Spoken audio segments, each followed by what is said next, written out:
Ito guys, another excavator ito. Backfilling din sa ibang area naman ito. Yan.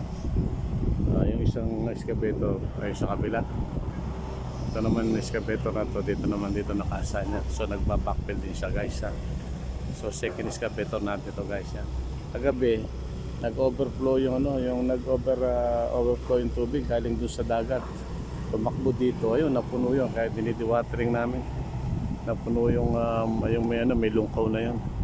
Ito yung dinaanan ngayon ng tubig yan, na wash out siya. Kaya ngayon ang ginagawa namin, binapakpilan ulit ngayon guys. Ha? Yan. Kung mapapasyon nyo yung wash out to. Wash out siya yung lahat ng dinaanan ng tubig galing sa dagat. Siya, nag-high tide na dyan doon munta. Mababa kasi sa lugar na to. Yan ngayon, ginagawa natin ngayon, tinatambakan natin guys. Ha? Itong second excavator yung ginagamit natin pagtatambak. Makikita nyo yan, mga pinagdaanan ng tubig. Ngayon ito yung second excavator natin, tinatambakan nyo ngayon yan. Tapos iwa-water compaction na din natin yan guys. Yan yung second excavator natin yan, yung nagtatambak ng lupa. Yan, lupa niya, lupa doon na yun sa ating stockpile area. Yan, tapos tinatambak na dyan. Yan. Ngayon kukumpak natin yan guys. Yan guys, second excavator natin yan, magbabackfit.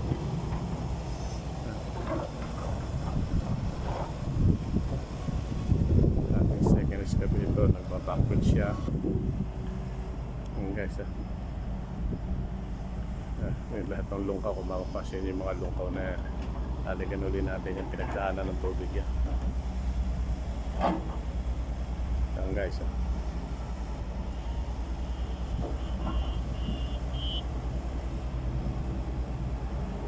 Dire-diretso lang yung pagtatambak natin guys.